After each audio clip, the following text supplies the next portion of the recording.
Thanks for watching, guys. Here at Moonlight and Outdoors, we get some questions quite often about our tripods and the equipment that we run. And Derek had a good idea that maybe we would share a little bit about about our tripod systems that we're using. So this is going to be really a comparison video that's going to compare the two standard model bog pod death grips that a lot of people like to run, and then that little more high-end unit that you use every day when you go coyote hunting. Because I go every day. Every I day. like what you said. That's there. right.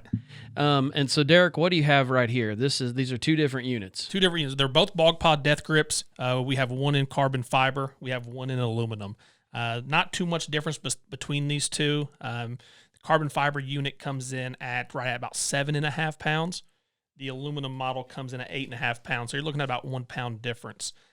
The only other difference that I know between running these two, which I've ran both of these for quite some time, and when I go to leave for the day, 9 times out of 10, I'll grab this carbon fiber one. It's not because that 1 pound difference when it's over your shoulders. You just think those checks are cool. That's it. Coyotes dig it, But as you throw this over your shoulder and you're walking back to your set, the carbon fiber is a little quieter. If the legs bounce off of each other as you're walking back to your set, I'm not saying it's loud, but there's a little bit more ping to the aluminum compared to the dead sound of tapping on the carbon fiber. So between these two models, if you're looking for pros and cons between just these two, aluminum and carbon fiber, that's it. I mean, a pound difference, which, like I said, to me doesn't make an issue, but there's that little bit of a quieter sound there.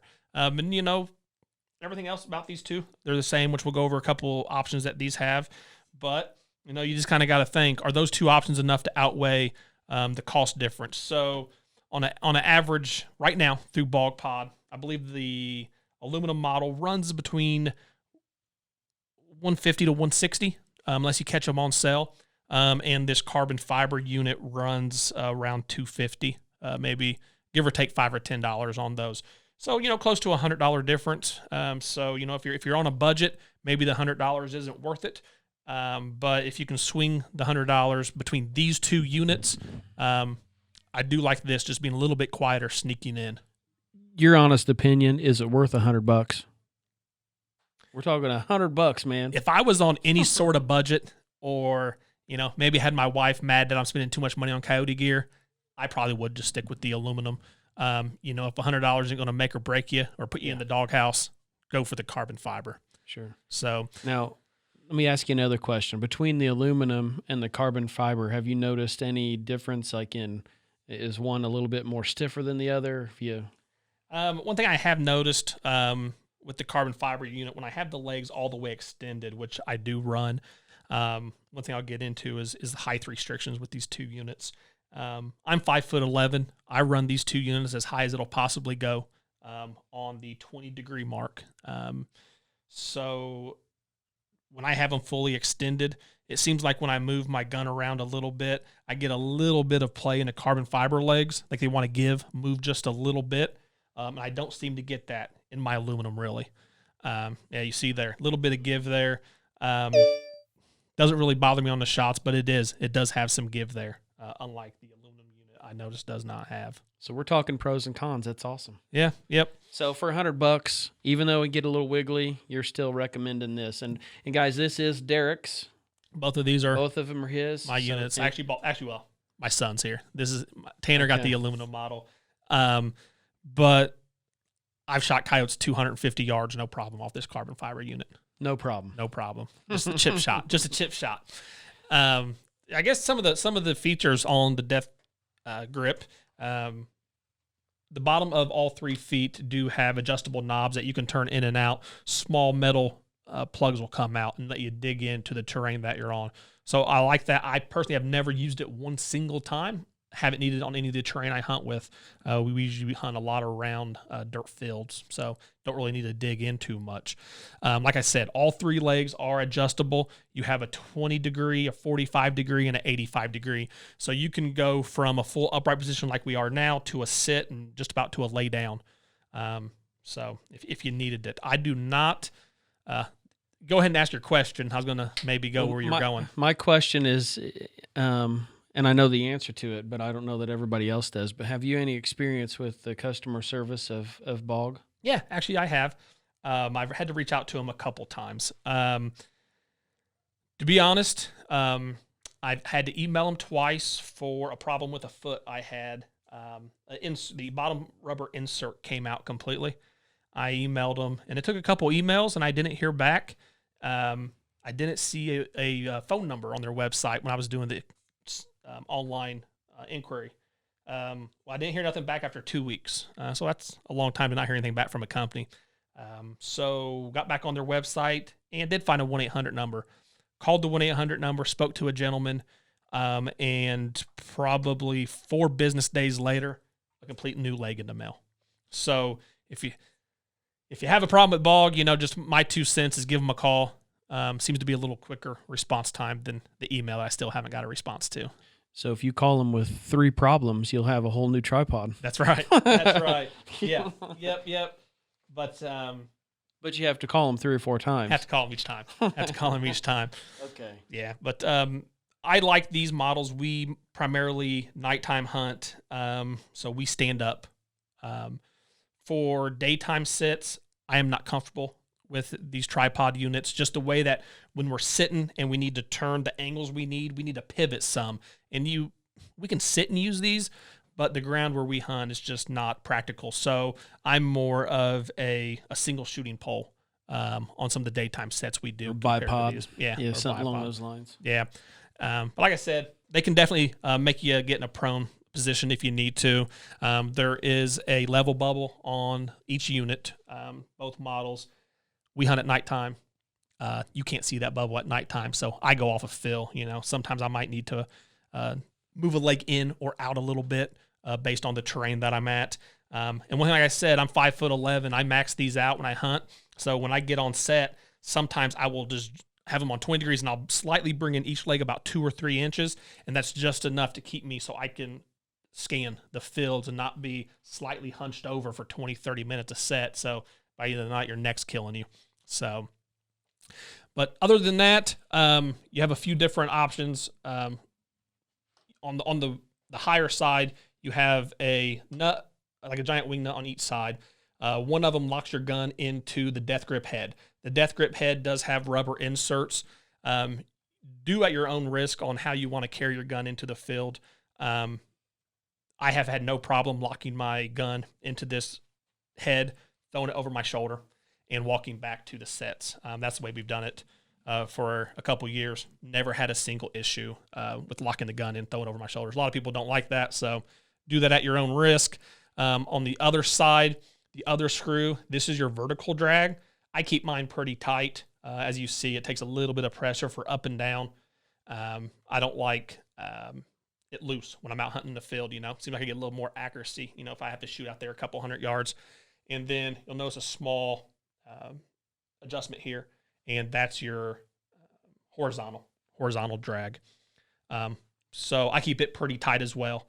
Other than that, there's not much to say about these units. They're solid. I do have one question that I didn't hear you bring up, and we talked about it before, about the magazine restrictions. Thank you. Forgot about that. So in our guns here right now, you can see I only have 10-round magazines in the gun. Usually I run 20s. Just caught these 10 on sale the other day, so I got them. But 10s and 20s, I don't have any issue with. If I have a 30-round magazine in these and you go to spin the gun. Or uphill. Yeah. Your magazine will catch a leg and restrict you from being able to move your gun. So you'll have to lift the gun up, move it between the next set, and back down. So, it seems like the standard go-to is 30-round magazines for a lot of people. That's what you see on all the store shelves. But just for these Bog pods, 10 or 20s, that's the way to go to make sure you don't get any interference with the Bog legs. So just to throw my 2 cents in on the Bog, because I have hunted off these units too. You're 5'11". I'm an inch or 2 taller than him, and I struggle with it. I find myself folding the legs in just a little bit to make it taller. I did see that there's a lot of people that are having that problem, and they've actually created blocks that mount in here somewhere to raise these. I've seen that.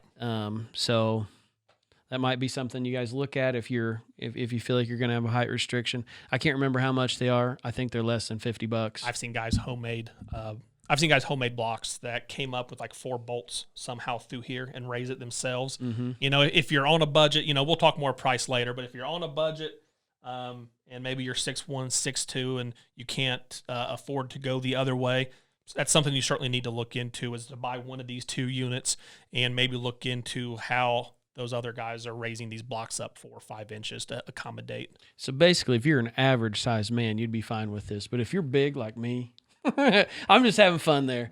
I'm just kidding. But honestly, I like the units. Like I said, I find myself folding them up a little bit. And also at nighttime, these adjustments here, you accidentally do this on one leg and it throws the... Yeah, as you're carrying it over your shoulder, they'll bump and they'll hit, and next thing you know, when you go to put your tripod out, you're on 45 or 80, 85. So one thing that Justin has done, which I need to do to this, just take a single wrap of electrical tape and wrap around the push button right there, and that'll restrict that from being able to move in from 45 to 80. We don't, like I said, we don't daytime hunt with these where we need to sit down and lay down, so we're not changing the angle anyway. So yeah, one wrap of electrical tape around that'll take care of that adjustment problem there. I can't think of anything else that we need to add about these units that are at the moment. No. Your biggest con, what is it? If you had to pick one. The biggest con, there's a little bit of slight play in the head, and that's in both units. Yeah. It's not great. Like I said, I don't really notice it when I'm on set, maybe because I'm just focused, right? But when you sit here, like right now, you and I are here. Yeah. I have my horizontals and my vertical drag set pretty tight, and there's a little bit of play in both of them there. Like I said, it's not great, a large amount of play, but there is some play there. And just like you, I've not noticed that in the field. We notice it here, but I don't think it's a big deal for the price point compared to what we're getting ready to talk about next. These are 2 great entry-level units. So, all right, so let's get the other. Let's do some magic and get this one out of here and get the new one in. Okay, so here we are back, and we have the Slik 700 tripod. This tripod is a really good value. I think it's $99 right now. Am I right? It was $99, I think, last year. I looked into buying one. I think they have slightly increased, maybe somewhere around 10 to 20%, but I think it's still a great value. Right. So the Slik 700, it's a good value. We can get you in touch with people that sell those if you can't find them. I know that you recently were looking for one and you couldn't find it. Correct. I do have a connection on there, and we'll be able to help you out if you need it. So contact us and let us know. However, this is called the Reaper Grip up top here. Just going to go quickly over it. I can't say I can't pronounce it.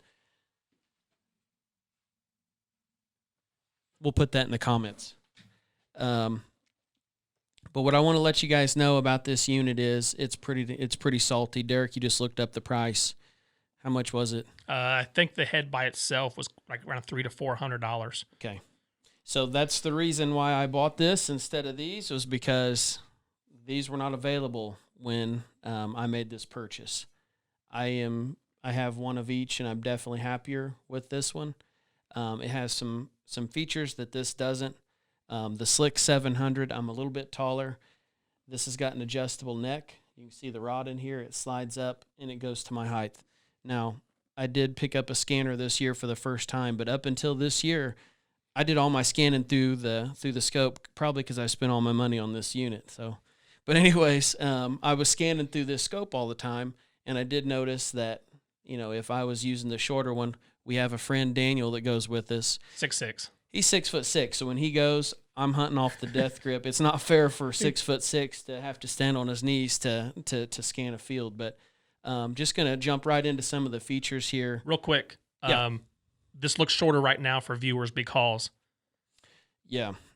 The feet are not fully extended, first off, and also this has got an adjustment here.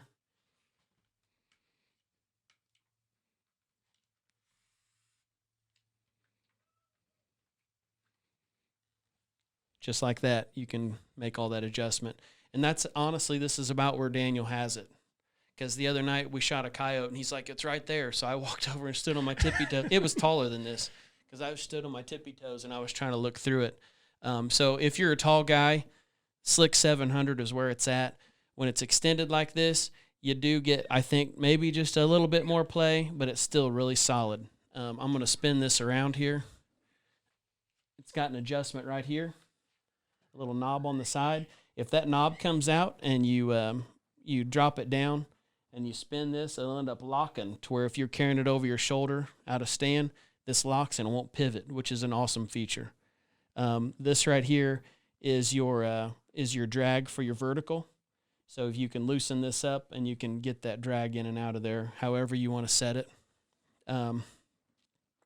That's your drag for your vertical. This is your drag for your horizontal. Is that what I said a minute ago? Unsure. Okay. So anyway, this is your drag for your horizontal. Pretty simple, guys. Pretty cut and dry. Got a nice bolt here that's going to let you tighten your Reaper grip. Nice rubber coating. Grips really well. Pretty cut and dry. Not a whole lot to say about it. Derek, you funded off of this as well. Adjustable legs? Yeah. 3-position adjustable legs, just like the Bog Pod.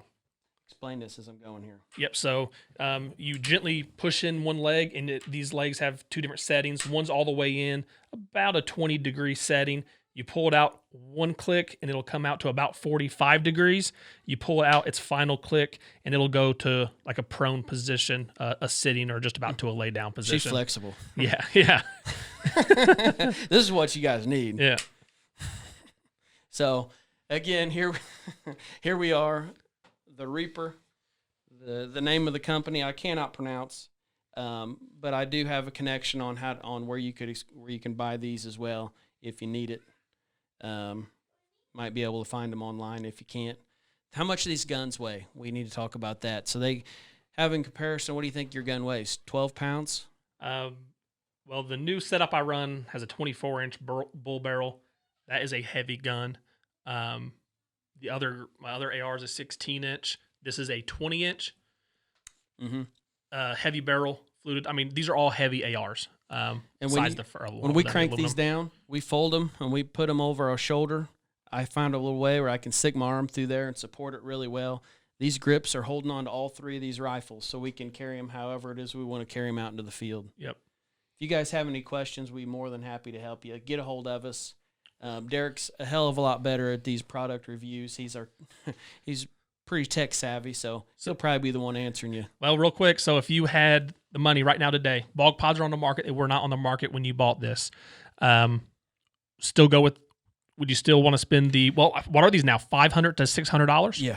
$500 to $600 for this tripod and head setup. If I didn't have a scanner, absolutely would buy this, just based on my height. Well, I don't know.